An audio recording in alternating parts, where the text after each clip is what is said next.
Hi guys, and welcome to my channel. Welcome, my name is Jasmine. Today I want to share with you guys a tutorial that me and my husband did. I'm so grateful because he really helps me around with the projects. I bring it to him and then we talk about it and then we decide if it's a good idea. So here is a planter that we wanted to get. I really like the height. I believe it's 19 to 20 inches tall and it's pretty wide and it's a square shape. So we got these plants. We got these plants from Anna White, which is where normally we get our plants and any woodwork that we do for projects inside the house. But this one was going to be one for outside, and I feel like this was perfect for our budget. The only thing was that we made it self-watering. You're gonna see on the top there's this white PVC there. Usually I hide it and I kind of paint it, and then on the other side is the other PVC. So we make it self-watering. We just add water on the top and it just fills up. Once it fills up, it comes out and it drains on the other side. And we were just testing it out and we liked it so much that we did 4. So on this video we're going to show you exactly how we did it. Yeah, I need to really change it up, spruce that up, and make this already welcoming for the spring. But in the meantime, I'm going to show you exactly how we did it. We painted the self-watering, the color of our fence. So that's the reason why we have that color, but you guys could do it any color you want. And I'm gonna show you some things. I'm gonna talk a little bit more about this one. We just use staples. The other two we actually use screws. So what are my take on that, since we had them now for a few months? So yeah guys, let's go ahead and get started. So here we go shopping and you will see the prices. I don't know if the prices are gonna be the same when you watch this video since they do go up. But it was very simple. You just needed 3 cedar fence pickets, the white cedar fence pickets. She mentioned not to use dog-eared. They have to be 72 inches long, but we did use dog-eared, so we purchased 3. Then we need 1x3x8. We just needed 1 of those. You could use furring strip, that they're very affordable. And then you needed 3, the 1x2x8 feet long. Also, you could use furring strip, and that's exactly what we purchased. So in total, we had about 7 pieces of wood. But keep in mind that this shopping list is per planter. So if you're making more than one, you need to double this amount of wood when you go shopping. And that's exactly what we did, because we actually did 2 planters. Also, I want to let you know that the planter came out to about 20 inches tall, and this is wide and deep.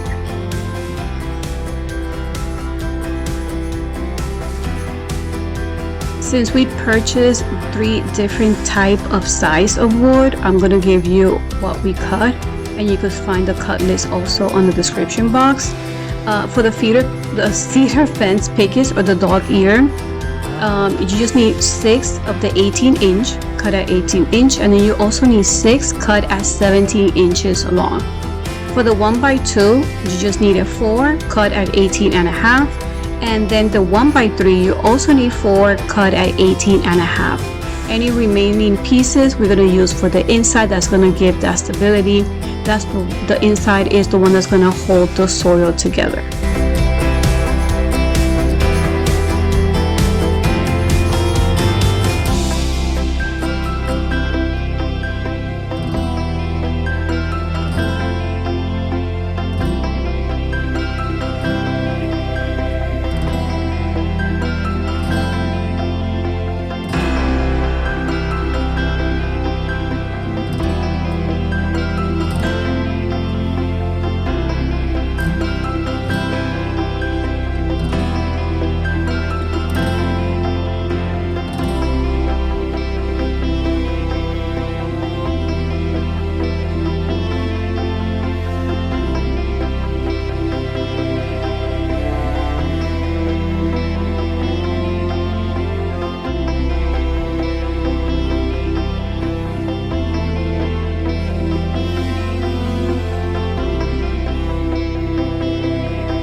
So on this video, you won't see us going too much into details how the plans came together, since it wasn't really our plan. We're just showing you along some of the things that we did when we put it together. We did painted every item that piece that we had cut, and then we're just putting it together. But it's, like I said, it's very easy to follow, and I'm going to provide that below, so you guys are interested, you guys could check that plans out from Anna White.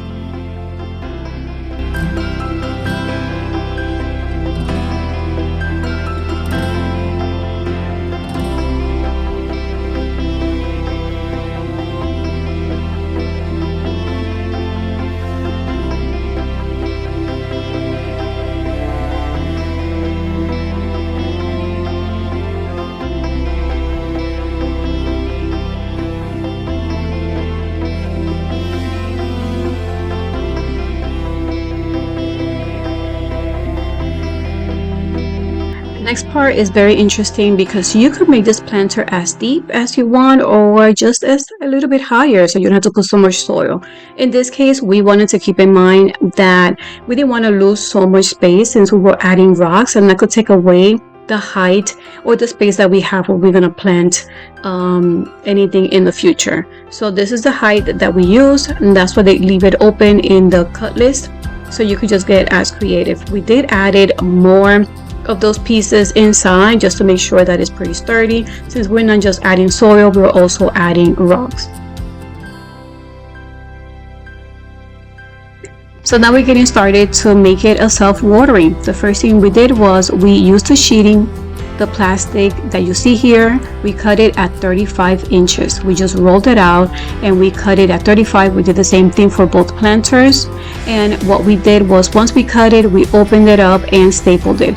It became a challenge to staple it because it was very hard to hold.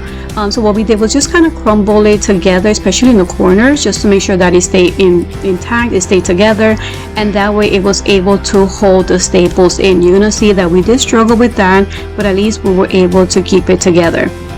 I like this step because it will help keep the water inside, and that's what helps it making it into self-watering container.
This is another fun part of it. It's just, this is how you actually add the water into the planter, but you also need another section for the water to be released when the planter is telling you, hey, I have enough water.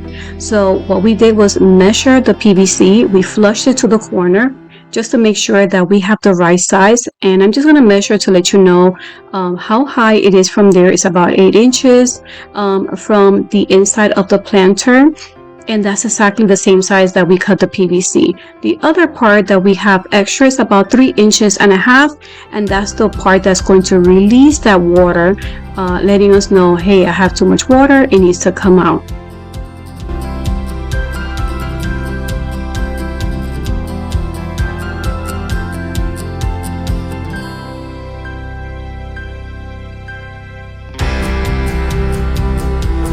Before we assemble and put everything together, there's one more piece we need to cut, and that is the garden fabric. This fabric, as you can see, is pretty light, it's pretty flexible, it's pretty see-through. And this one we cut a little bit less. You could cut between 17 inches or 20 inches. The purpose of this fabric is actually to keep two things separate. We want to keep the pebbles away from the soil so that it doesn't become muddy, and so far I feel like it's working pretty good. Next, we want to position the smallest size PVC, that is about 3.5. We're using a drill or drilling a hole pretty much the same size as that PVC, that way it's snugged in there. The placement of this hole right now that you see is right on top of the rocks. We want to make sure that it's right on top, so that way when there's any extra water on the top layer of the pebbles or the rocks is able to release and come out. You could also see that PVC that is flush, exactly what we measured earlier. That PVC pipe that is about 8.5 inches tall is flush in the corner away from the other pipe.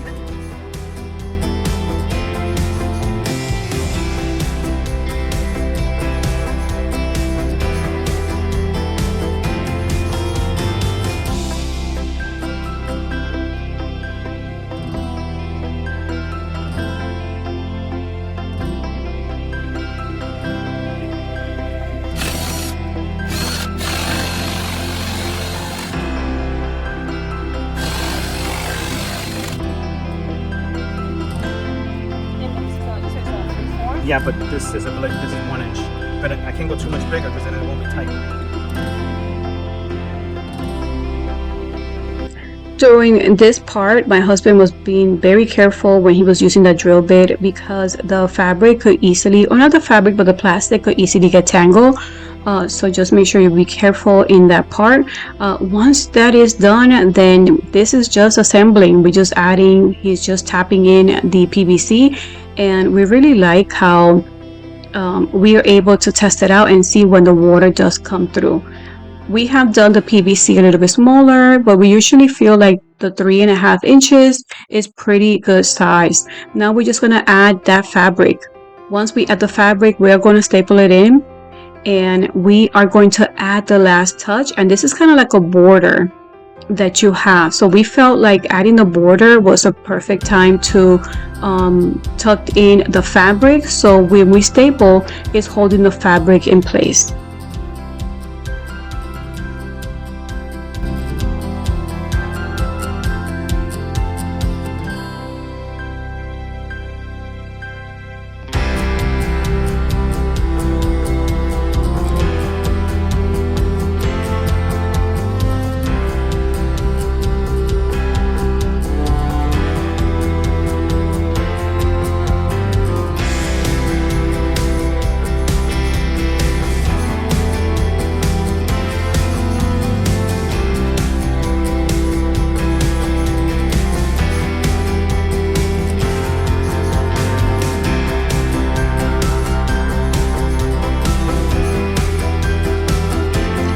We did this project because we did a self-watering. We saw a video, and it was for one of our garden, raised garden bed, vegetable garden bed, and we liked how it worked, and we were thinking, could we do the same thing for a planter? So when we saw this plan, we thought it was a perfect way for us to test it out, and we like it so much that we have done 4 total.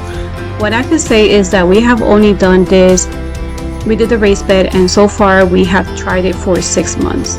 And we like that a lot of the times we don't barely have to water, maybe once or twice a month.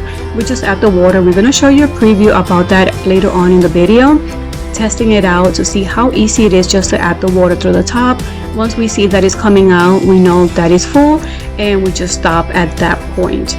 So like I said, yeah, we have tried it, and we only water maybe once or twice a month. And probably in the summertime we might have to water a little bit more. One thing we have done and we tested out was adding an emitter that the water goes right on top of the PVC pipe that is on the top, and it adds water for us. So we were just testing that out as well. I know it defeats the purpose that is self-watering, but just to have it as a backup in case we can water a week or two, or we go on vacation, that is a great way for us to know that it is getting water. So guys, let us know if you guys want to see an update to see how this is working a year later. Let me know in the comment section if that's something you would like to see. But so far we have tried this out for 6 months. We have 4 planters and we really like how well it's holding the water, how it really works, and we don't have to water that often in a month. So keep watching because we're going to show you how this works and my take on using screws versus just staples. So this is a planter. As you can see that we use the staples, and sometimes we have to come in and kind of bang it together. Sometimes we see it in the front or sometimes we see it in the back of the planter. That's the only thing that I don't like too much about the staples, because it does have a lot of pressure, have a lot of soil, but besides that it's holding pretty good. We're just gonna screw it just to keep it a little bit more safe. But besides that, we love this planter. It was very affordable. Affordable if you don't do the self-watering. Those other components, we did had the material, we had the plastic, and we had the fabric. We actually had extra PVC. The only thing that we actually purchased was the rocks. So it could be a little pricey, but I do like that. All we have to do is maybe once or twice a week add water on the top, and then it comes out through the side. So this concludes this tutorial. I hope you guys enjoyed it. Let me know if you guys want to see an update after a year. Let me know in the comment section. So I truly appreciate you watching this video, and until the next one, bye.